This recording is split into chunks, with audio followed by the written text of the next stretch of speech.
Good morning. Converse of the Pythagoras theorem. आइए आज हम लोग इस थ्योरम को प्रूव करना सीखते हैं। इससे पहले हम लोगों ने पाइथागोरस थ्योरम देखा।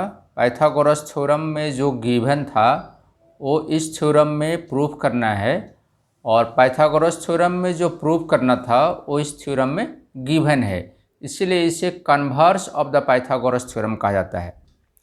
तो पाइथागोरस थ्योरम कहता है, in a triangle if a square of one side is equal to the sum of the squares of the other two sides, it means one side का स्क्वायर दो other sides के square के सम के equal होते हैं, ये given है।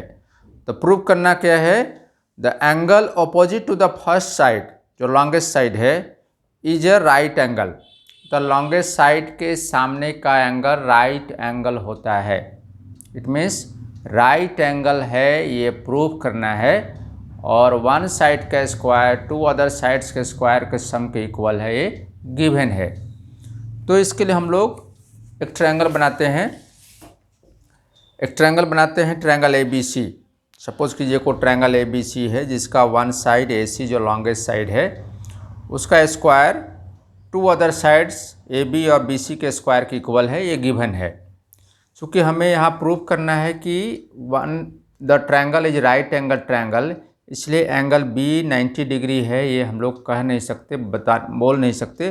Plus symbolically भी यहाँ रिप्रेजेंट नहीं किया जा सकता है, इसलिए आप सिंबॉलिकली एंगल बी पे 90 डिग्री रिप्रेजेंट नहीं करेंगे। प्रूव करना है एंगल बी 90 डिग्री। अब हम लोग एक कंस्ट्रक्शन करते हैं जिसमें एक ट्रायंगल बनाते हैं। इसी के जैसा एक आपको एक ट्रायंगल बनाना है, राइट एंगल ट्रायंगल, जिसमें कंस्ट्रक्शन में हम लोग क्या दिखाएंगे कि एंगल ई इज 90 डिग्री। चूँकि यहाँ एंगल ई 90 डिग्री है, इसलिए मैंने सिंबॉलिकली भी इसे शो किया है। तो एंगल ई 90 डिग्री और D E is equal to A B. D E A B side आपस में इक्वल है और B C E F side आपस में इक्वल है। ये कंस्ट्रक्शन का पार्ट है, तो आप इसे कंस्ट्रक्शन में लिख लेंगे। अब आइए देखते हैं इसे प्रूफ कैसे किया जाए। पहले तो ये दिया हुआ है कि गिवन में A C square is equal to A B square plus B C square. पहले इसे हम लोग यूज कर लेते हैं प्रूफ के लिए। तो लिखेंगे गिवन, तो दिया हुआ है A C square is equal to A B square plus B C square, ये गिवन है, इक्वेशन 1 हो गया। अब कंस्ट्रक्शन से अकॉर्डिंग टू कंस्ट्रक्शन है कि D E F is a right triangle, angle E 90 degree है। जब कोई भी राइट ट्रायंगल हो तो पाइथागोरस थ्योरम जिसे हम लोगों ने पहले प्रूव किया है उसके अनुसार क्या होता है, हाइपोटेन्यूस का स्क्वायर टू अदर साइड्स के स्क्वायर के सम के इक्वल होता है। चूँकि ये राइट ट्रायंगल है इसलिए इसका हाइपोटेन्यूस का स्क्वायर डी एफ का स्क्वायर अदर टू साइड्स के स्क्वायर के सम के इक्वल होगा इस ट्रायंगल में, चूँकि एंगल ई 90 डिग्री है। तब हम लोग इस ट्रायंगल मानते हैं, in triangle D E F. हम लिखेंगे in triangle D E F और एंगल ई 90 डिग्री। ये कहाँ से हम लोगों ने लिखा, कंस्ट्रक्शन में हम लोगों ने किया है। From construction angle E 90 degree है। जब एंगल ई 90 डिग्री होगा तो बाय पाइथागोरस थ्योरम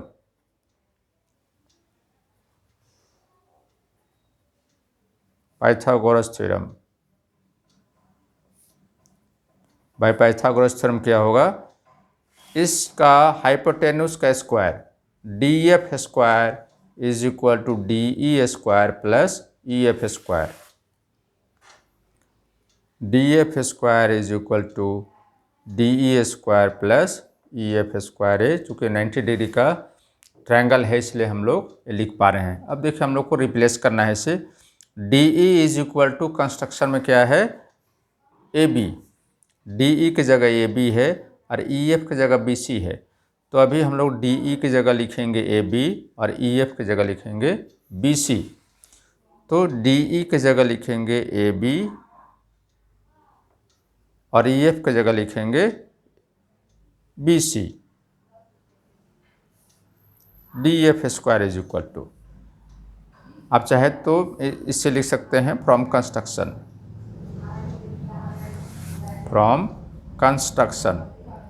कंस्ट्रक्शन से हो गया। ये इक्वेशन हो गया 2। अब देखिए इक्वेशन 1 और इक्वेशन 2 में कुछ सिमिलरिटी है। इक्वेशन 1 में जो राइट हैंड साइड है A B square plus B C square है, और इक्वेशन 2 का भी right hand side A B square plus B C square है। दोनों राइट हैंड साइड इक्वल है इक्वेशन 1 और इक्वेशन 2 में। तो left hand side A C square is equal to D F square भी होगा। तो अब हम लोग लिखेंगे from equation 1 and 2 A C square is equal to D F square. From equation 1 and 2 A C square is equal to D F square.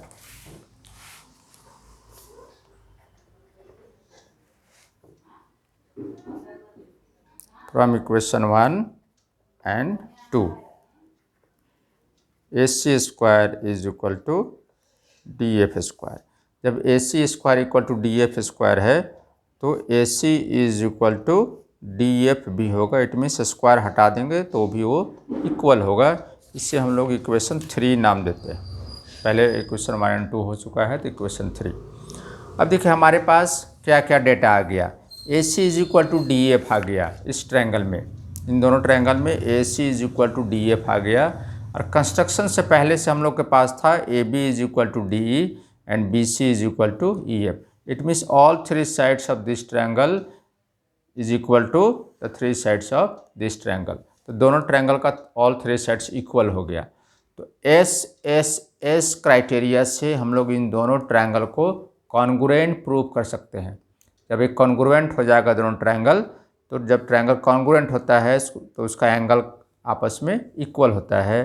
तो चूंकि angle E 90 है इसलिए एंगल बी भी 90 डिग्री हो जाएगा। तो अब हम लोग का काम है इन दोनों ट्रायंगल को कॉन्ग्रुएंट प्रूव करना।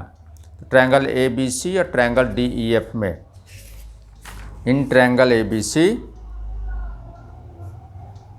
इन triangle A B C and triangle D E F, इन दो ट्रायंगल में A C is equal to D F है। फ्रॉम इक्वेशन 3 है A C is equal to D F from equation 3 से अभी हम लोगों ने किया। और बाकी दो साइड है जो कि A B is equal to D और B C is equal to A C E F, ये हम लोगों ने कंस्ट्रक्शन में लिखा है। तो फ्रॉम कंस्ट्रक्शन से अदर 2 साइड्स इक्वल हो जाएगा। तब लिखेंगे A B is equal to D E और B C is equal to E F. ये दो हुआ फ्रॉम कंस्ट्रक्शन। कंस्ट्रक्शन में हम लोगों ने इसे पहले से इक्वल किया है। ऑल 3 साइड्स इक्वल हो गया। Therefore triangle A B C congruent triangle D E F, ध्यान देंगे सिमिलर नहीं हुआ, ये कॉन्ग्रुएंट हो गया इसलिए कि साइड्स इक्वल हो गया। जब साइड्स प्रोपोर्शनल होता है तो सिमिलर होता है, लेकिन साइड्स इक्वल हो जाए तो कॉन्ग्रुएंट हो जाता है by S congruency. Triple S congruency criteria हम लोगों ने क्लास 9 में पढ़ा है। अब जब ट्रायंगल कॉन्ग्रुएंट हो जाता है तो उसका all sides and all angles, जो रेस्ट बचा हुआ है वो सारे आपस में इक्वल हो जाते हैं। तो जब ट्रायंगल कॉन्ग्रुएंट हो गया तो angle E is equal to angle B हो जाएगा। आप देखिए कॉरस्पॉन्डिंग साइड से बी मिडिल में है या ई मिडिल में है, तो एंगल बी और एंगल ई दोनों आपस में इक्वल होगा।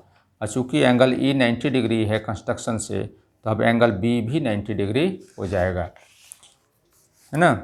तो लिखेंगे therefore angle B is equal to angle E. एक किस रीजन से होगा? CPCT, corresponding parts of the congruent triangle. जब कोई ट्रायंगल कॉन्ग्रुएंट हो जाए तो उसके कॉरस्पॉन्डिंग पार्ट्स आपस में इक्वल हो जाते हैं, इसलिए angle B equal to angle E हो गया। अब चूँकि एंगल ई 90 डिग्री है, since angle E is equal to 90 degree, कहाँ से? From construction. कंस्ट्रक्शन में हम लोगों ने इसे 90 डिग्री प्रूव कर चुका है। और angle E equal to angle B है, therefore angle B is also 90 degree. यही हमको प्रूव करना था, प्रूव्ड हो चुका।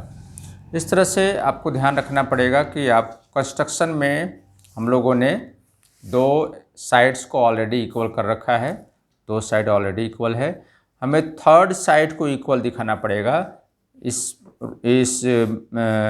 इंफॉर्मेशन का यूज़ करके, उसके फर्स्ट ट्रायंगल का भी वन साइड का स्क्वायर अदर टू साइड्स के स्क्वायर के इक्वल है, और चूँकि सेकेंड ट्रायंगल 90 डिग्री है तो उसमें भी वन साइड का स्क्वायर अदर टू साइड्स के स्क्वायर के इक्वल होता है। इसका यूज़ करके हम लोगों ने थर्ड साइड जो इक्वल नहीं था AC इक्वल टू DF ये प्रूव कर लिया। जब ऑल थ्री साइड्स इक्वल हो गया तो इन दोनों ट्रायंगल को हमें कॉन्ग्रुएंट प्रूव कर देना होगा, और जब ट्रायंगल कॉन्ग्रुएंट प्रूफ हो जाएगा तो एंगल E और एंगल B दोनों 90 डिग्री हो जाएगा।